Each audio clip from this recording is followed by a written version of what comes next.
Selanjutnya mengenai sistem integrasi. Melalui sistem integrasi atau terpadu, anak tunanetra belajar bersama-sama dengan anak normal awas dengan memperoleh hak kewajiban yang sederajat.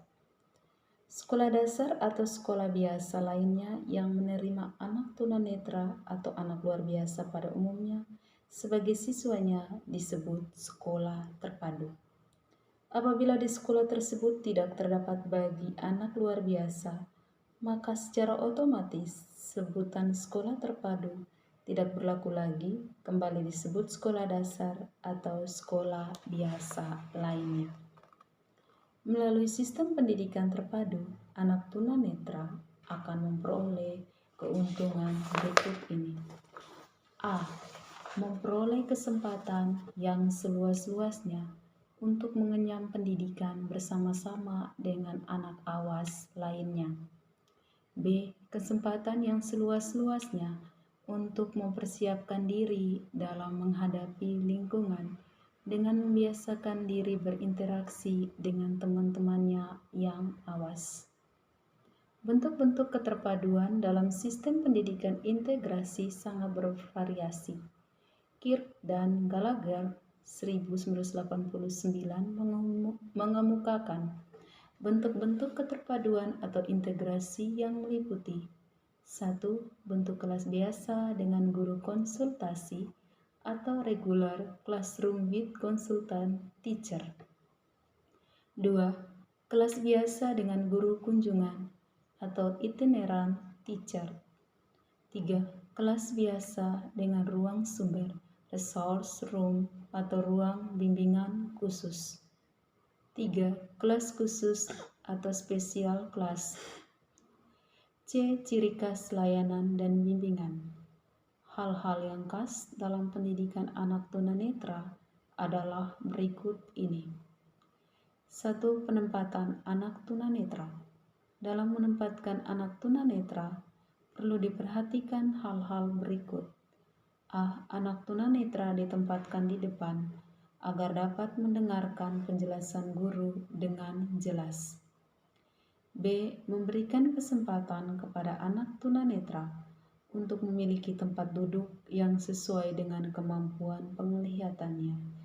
C. Anak tunanetra hendaknya ditempatkan berdekatan dengan anak yang relatif cerdas agar terjadi proses saling membantu. D. Tidak diperkenankan dua anak tunanetra duduk berdekatan agar lebih terintegrasi dengan anak awas. D.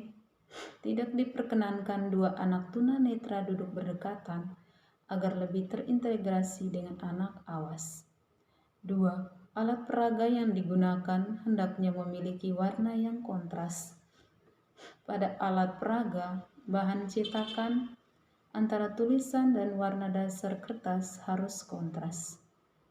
3. Ruang belajar bagi anak tunanetra, terutama anak low vision, cukup mendapatkan cahaya atau penerangan.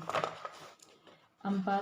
Program bimbingan, pengajaran, dan latihan di sekolah yang berkaitan dengan kebutuhan interaksi sosial anak tunanetra dapat diberikan guru dalam bentuk A. Bimbingan untuk mengenal situasi sekolah, baik dari sisi fisik bangunan maupun dari sisi interaksi orang per orang.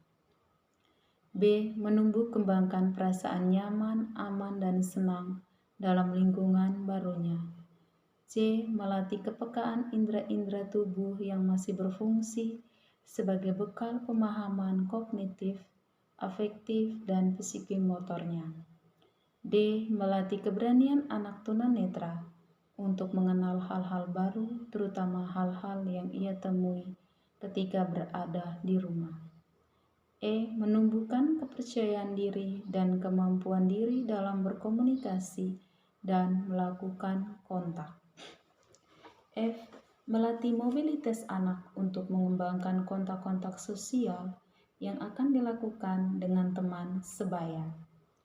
G. Memberikan pendidikan etika dan kesantunan berkaitan dengan adat dan kebiasaan yang berlaku dalam suatu daerah. Pendidikan etika yang berlaku di rumah dapat berbeda ketika anak tunanetra masuk dalam lingkungan baru dengan beragam kepribadian individu. Mengenalkan anak tunanetra dalam beragam karakter interaksi kelompok. Hal ini dapat memberikan pemahaman bahwa tiap kelompok memiliki karakter interaksi yang berbeda. Misalnya kelompok anak-anak kecil, kelompok remaja, atau kelompok orang dewasa. Strategi, media, dan evaluasi pembelajaran anak tunanetra. 1. Strategi pembelajaran.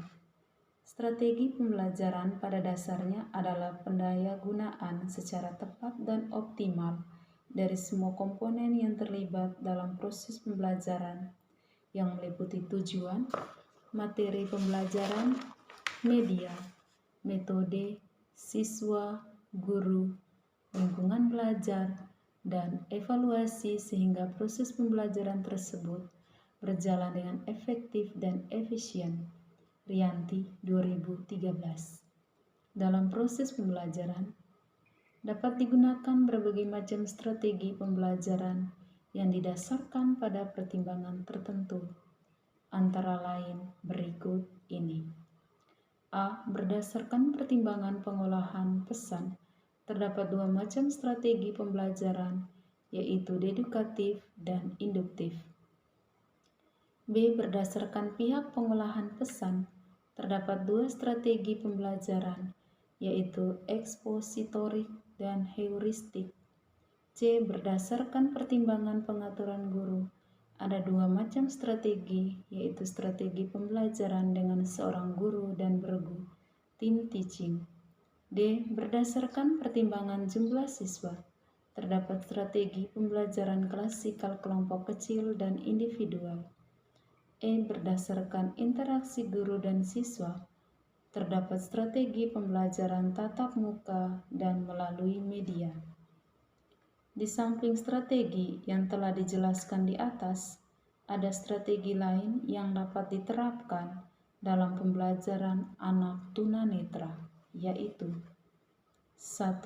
Strategi individualisasi, 2. Kooperatif, dan 3. Modifikasi perilaku.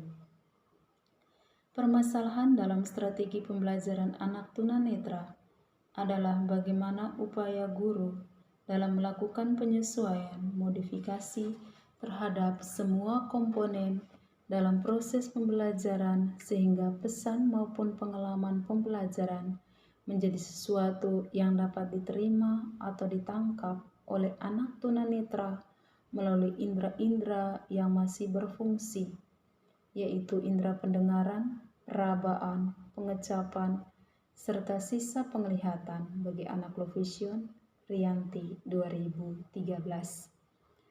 Permasalahan lainnya adalah bagaimana guru membiasakan dan melatih indera yang masih berfungsi pada anak tunanetra agar lebih peka dalam menangkap pesan pembelajaran, agar lebih mudah melakukan modifikasi dalam strategi pembelajaran anak tunarungu.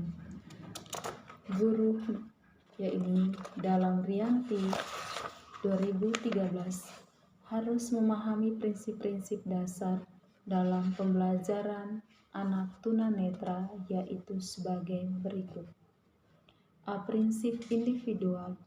Prinsip individual mempunyai pengertian bahwa dalam proses pembelajaran, seorang guru harus memperhatikan perbedaan-perbedaan individu. Prinsip kekonkretan atau pengalaman penginderaan langsung.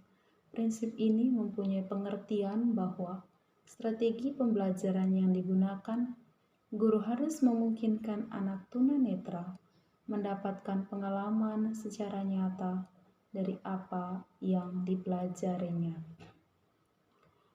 Prinsip totalitas.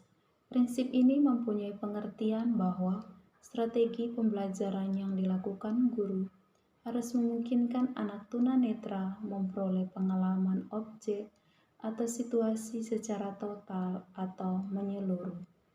Prinsip aktivitas mandiri atau self-activity. Prinsip ini mempunyai pengertian bahwa strategi pembelajaran harus memungkinkan siswa memperoleh kesempatan untuk belajar secara aktif dan mandiri. Dengan demikian, guru berfungsi sebagai fasilitator yang membantu kemudahan siswa belajar dan motivasi yang membangkitkan motivasi anak untuk belajar. 2. Media pembelajaran. Media pembelajaran merupakan komponen yang tidak dapat dilepas dari suatu proses pembelajaran karena keberhasilan proses pembelajaran tersebut salah satunya ditentukan oleh penggunaan komponen ini. Rianti 2013. Menurut fungsinya, media pembelajaran dapat dibedakan menjadi dua kelompok, yaitu sebagai berikut. A. Media yang berfungsi untuk memperjelas penanaman konsep yang sering disebut sebagai alat peraga. B. Media yang berfungsi untuk membantu kelancaran proses pembelajaran itu sendiri yang sering disebut sebagai alat bantu pembelajaran. Berikut ini dijelaskan jenis-jenis alat peraga dan alat bantu pembelajaran yang dapat digunakan dalam proses pembelajaran anak tunanetra. 1. Alat peraga. A. Objek atau situasi yang sebenarnya. Contohnya objek yang sebenarnya, tumbuhan dan hewan asli sebenarnya. B. Benda asli yang diawetkan, contohnya binatang yang diawetkan. C. Tiruan atau model yang terdiri dari model 3 dimensi dan 2 dimensi. 1. Model tiruan 3 dimensi memiliki dimensi panjang, lebar, dan tinggi, memiliki volume, sehingga bentuknya hampir sama dengan objek sebenarnya. Akan tetapi sifat substansi permukaan dan ukuran ada kemungkinan tidak sama. 2. Model 2 dimensi, yaitu dimensi panjang dan lebar. 2. Alat bantu pembelajaran. Alat bantu pembelajaran yang dapat digunakan oleh anak tunanetra adalah sebagai berikut ini. A. Alat bantu untuk baca tulis. B. Alat bantu untuk membaca bagi anak low vision. C. Alat bantu berhitung. D. Alat bantu audio yang sering digunakan oleh anak tunanetra. Yang terakhir, evaluasi. Evaluasi terhadap pencapaian hasil belajar pada anak tunanetra pada dasarnya sama dengan yang dilakukan terhadap anak awas. Namun ada sedikit perbedaan yang menyangkut materi, tes soal atau teknik dan pelaksanaan tes. Materi tes atau pertanyaan diberikan kepada anak tunanetra tidak mengandung unsur-unsur yang memerlukan persepsi visual. Contohnya, jangan menanyakan tentang warna kepada anak tunanetra karena warna hanya dapat diperoleh melalui persepsi visual. A. Soal yang diberikan kepada anak tunanetra yang tergolong buta hendaknya dalam bentuk huruf Braille, sedangkan bagi anak low vision dapat menggunakan huruf biasa yang ukurannya disesuaikan dengan kemampuan penglihatannya. B. Anda harus bersifat objektif dalam mengevaluasi pencapaian prestasi belajar anak tunanetra atau memberikan penilaian yang sesuai dengan kemampuan.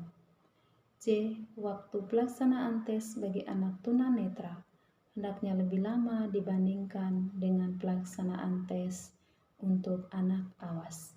D. Mempergunakan prinsip-prinsip metode khusus. Dampak ketunanetraan bagi keluarga, masyarakat, dan penyelenggara pendidikan. Ketunanetraan memberi dampak yang tidak begitu baik bagi keluarga. Salah satu contohnya dampak bagi keluarga yaitu sebagian orang awam kurang mengerti bahwa ketunanetraan yang terjadi pada anak disebabkan oleh dosa atau orang tuanya. Oleh sebab itu, dari orang tua harus bisa menerima anak dan mensyukuri apapun keadaan anak. Jadi dampak yang paling utama dari ketunanetraan ini adalah orang tua. Jadi dari orang tua harus mensyukuri apapun kondisi anak, guru, teman-teman di sekitarnya, sehingga anak tunanetra ini dapat tumbuh dan berkembang Baik demikian Ibu dan teman-teman yang dapat saya sampaikan. Kurang dan lebihnya, sekian dan terima kasih.